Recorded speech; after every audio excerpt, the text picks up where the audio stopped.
And also tonight, over the course of several decades, Bill Clinton has faced numerous allegations of sexual misconduct, and Hillary Clinton has been accused of attacking the women who have made these accusations about her husband.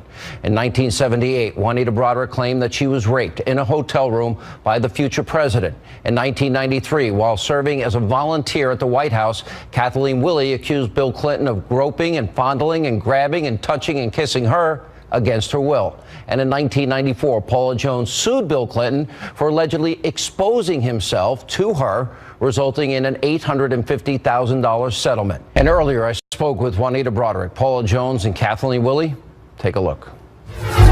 Thank you all for being here. Oh, thanks. My pleasure. Glad to be here. You were invited to the second debate, correct? Yes. Mm-hmm. Yeah, and you all came willingly. You wanted to go. Why? I wanted to support Donald Trump, first and foremost. But I think that the thing that we wanted to get over, the thing that's most important to me and to us, is to tell the women, especially the younger women in this country, and the older women, and everybody, that everybody in the mainstream press is calling all of Bill Clinton's crimes infidelities.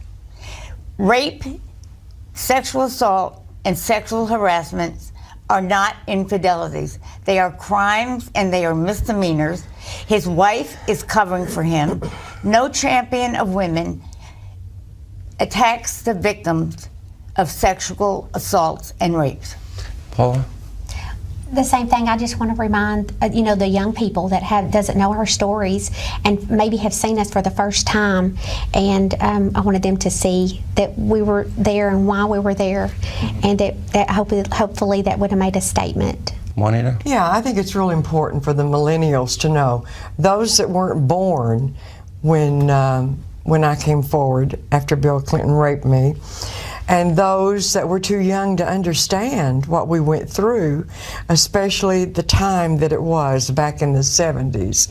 It was very hard for someone to come forward. And so, yes, I did go to the Trump debate. I thought that we might possibly be able to bring this out and influence people and be able to tell them that Hillary is not for all women. Hillary is only for one woman, and that's herself. I think you raise a really good point, because I think there is this whole generation of people that do not know your stories. Right. Over the years, I've had the opportunity to get to know all of you and interview all of you. And really, I think the more important thing today is, considering this is even in the news today, with Donald Trump, has the mainstream media been receptive to asking you three about your stories? Oh, definitely not. Nobody? No. Nobody's asked. No. Nobody has asked. The No, New York no. Times never called you? No. Not until we went into the Trump spin room. Okay, well, And they were that there. was- yeah. But in other words, because this is a really important point, because they're all reporting today, Donald Trump did this, or kissed this person or that person. You're saying that none of these media outlets contacted you in No, this election they don't campaign? mean- Nothing like CNN To tell your story? or NBC or ABC, or CBS. CBS. What, with 26 days to go and they haven't contacted you, does that reek of politics to you? Absolutely. Oh my goodness, yes. Should tell you something. Oh, yeah. Well, let me give you the opportunity for those people that have never heard your story. Well, Juanita, we'll start with you. Back in 1978, when I was working for Bill Clinton's campaign for governor, I was raped by Bill Clinton. I was viciously raped. And then 3 weeks later, when I happened to be at a fundraiser for him, but I didn't attend the fundraiser. I was just going there to hand in information to tell them I was no longer going to volunteer for the campaign.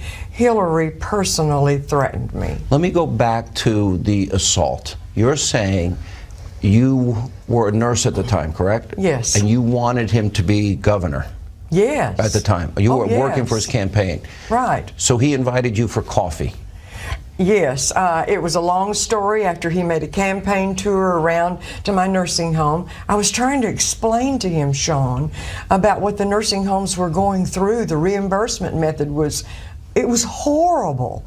And he seemed generally interested. He wanted to hear what I had to say. So he said, if you're ever in Little Rock again, he said, call me. Let's get together and talk about these things. And as you know, we were supposed to meet in the coffee shop at the hotel while I was staying. When he got to the hotel, he called and asked if we could meet in the room instead. This was the Attorney General. I didn't fear anything would happen. And you went up to the room. No, I was already in the room. Yeah. I had sent my friend that was with me, one of my employees, Norma Kelsey, on down to the meeting, and I said, when I get through at the meeting, get through at the coffee shop with Bill Clinton, I'll be right on to the meeting. And of course, I never showed up. And this was a violent sexual attack. Yes. And when it was over, there was this moment you told me the first time I interviewed you that he said to you as he's walking out the door.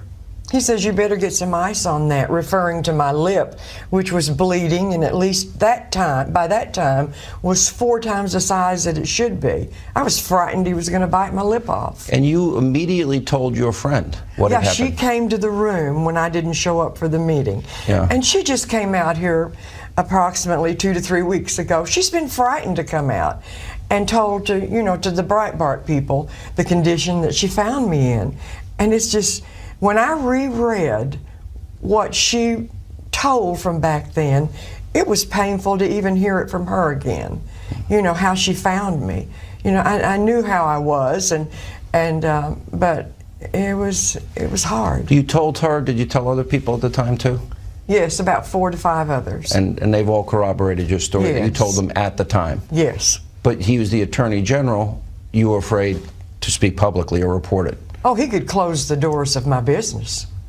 Yeah, they say, well, why didn't you go to the police? He was the police. He was the main person in Arkansas, the Attorney General, and then he became the governor. What about this run-in you had with Hillary? How long after the event? It was 3 about weeks? 3 weeks. And what happened? And Okay. they were married at the time. Yes, I went up early to the fundraiser. Everybody misquotes and says, well, why did she go to a fundraiser? I did not go to a fundraiser. I had about 3 or 4 checks, list of people that were going to donate to the campaign, and when I was clearing out everything for the campaign, I found these. And I knew that the lady from Little Rock was going to be there that night. I could give these to her and be done with it and explain to her, I don't want to be in the campaign any longer, something like, my business is taking too much of my time, something to that effect. So I did give her these things, and then just when we were starting to leave, about 20 minutes before the fundraiser began, a gentleman, a pharmacist in the area who was very much for Bill Clinton, but didn't know my story, he didn't know anything, came over to me and was so excited because he said the topic of the conversation the entire way from the airport was Bill and Hillary Clinton asking questions about you. So that's when I turned to my friend and I said, let's go.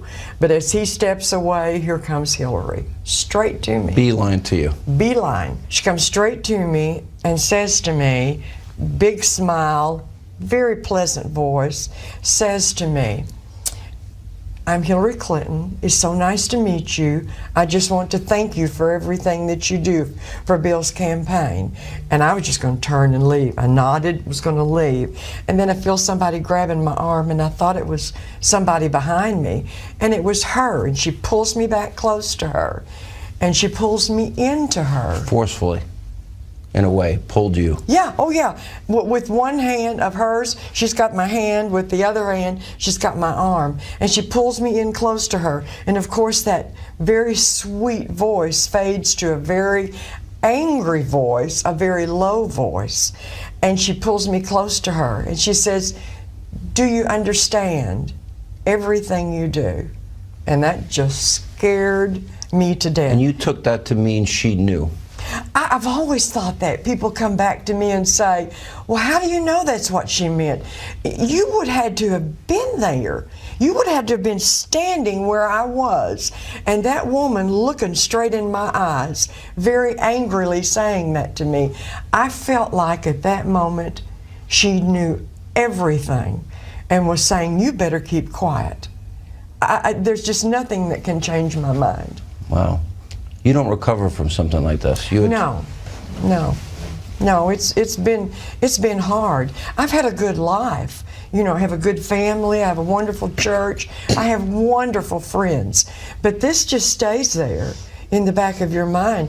You can't ever get rid of something like that. You recently were quoted saying you're afraid if she becomes president. Oh, Why? definitely. What, because of, Yeah. you don't know what she's capable of? Or? I don't know what she's capable of. I know what she's done to me in the past, but I don't know what she's capable of. And coming up, part 2 of my interview with Juanita Broaddrick, Paula Jones, and Kathleen Willey. Plus, we're going to get reaction to my exclusive interview with Judge Janine Pirro, Mercedes Schlapp, and Doug Schoen. All coming up tonight right here on Hannity. And welcome back to Hannity. Here's part 2 of my interview with 3 of Bill Clinton's accusers, Juanita Broaddrick, Paula Jones, and Kathleen Willey. Take a look. Paula, your case resulting in the impeachment of Bill Clinton. You got an $850,000 settlement as a result of your case. Tell us your story. He was the Attorney General then at the time. No, he was the governor. He was the governor at He the was time? the governor Okay. at the time. I And I was apologize. asked to work the governor's quality management conference with another lady there from the office. It was at a hotel. It was called the Excelsior Hotel at the time. The governor was late, and I think he was notoriously late. A lot of times he was known for that. And he came up, and the press, the little local press, was trying to give him an interview and everything, and it was out in front of us, out in front of our table. Right. Well, he was kind of staring at us, staring at me and my coworker a lot, and then he, you know, after all that he went in, and we were out there, and the state police, his security was there hanging out with us. And later that day, before the end of it, he came over and he said, the governor would like to meet with you. I didn't know why, but I was excited, and he said, it's okay, we do this all the time. Well, that made me feel comfortable. I knew it was the state police. He had a gun, and I thought, well, nothing's going to happen. I mean, they're going to be, you know, I'm going to be safe. So he took me up there to the room. I walked in, and we introduced ourselves, whatever. And Just you, not your friend? no, I was by myself. No, Yeah. she never was asked to go up there. Just you? I was by myself, escorted up to the room with the state police, who was his security.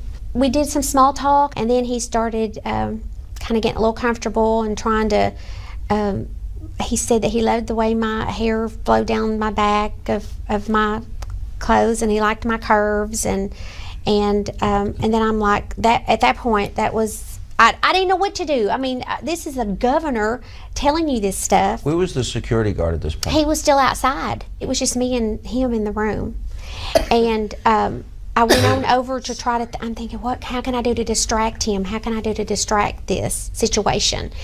And I knew he was sitting out there, knew he had a gun.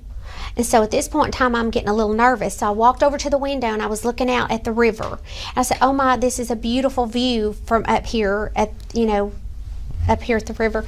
And so he said, yeah, kind of trying to small talk, me.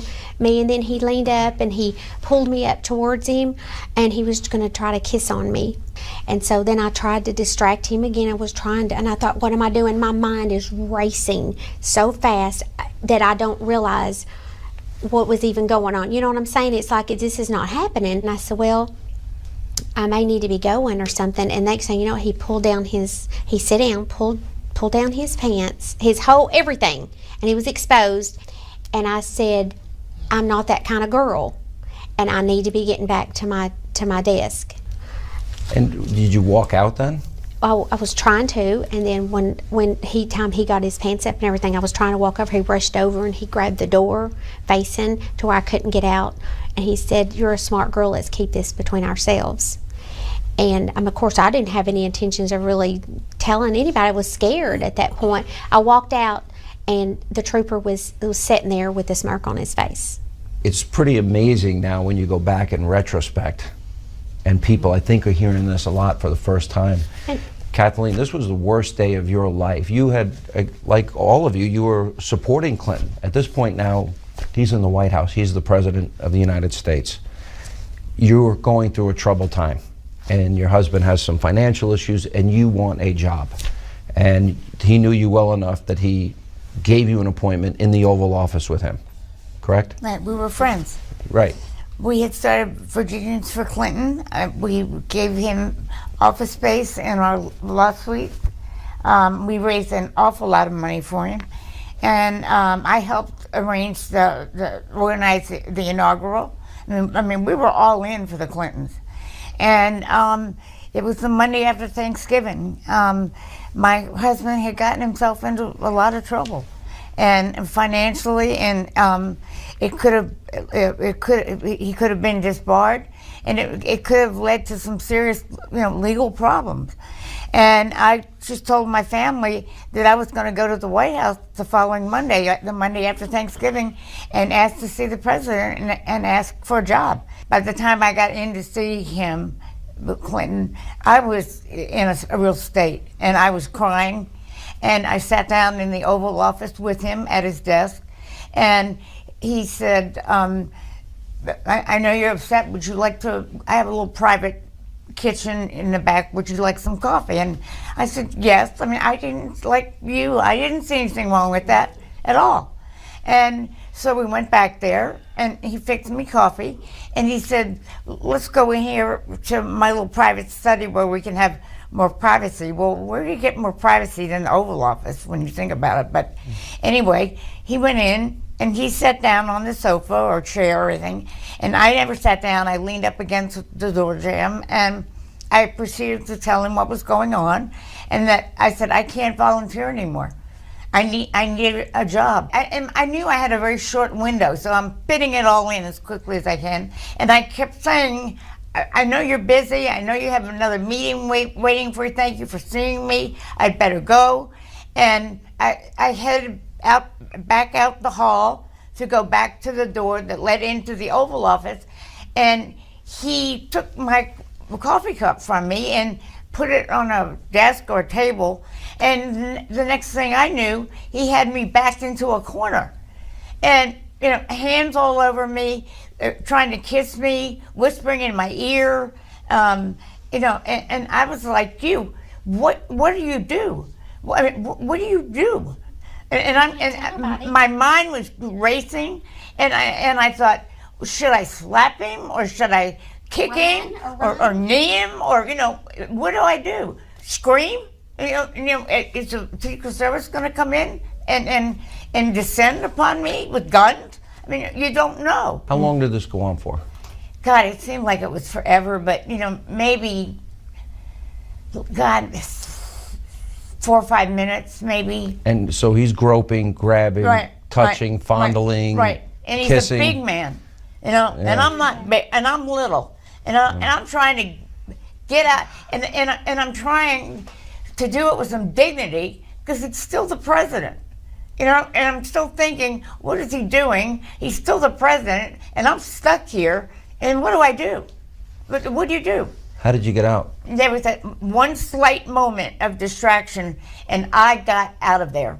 I got out of there as fast as I could. All three of you in your own way have said you fear Hillary being the president. Absolutely. Why?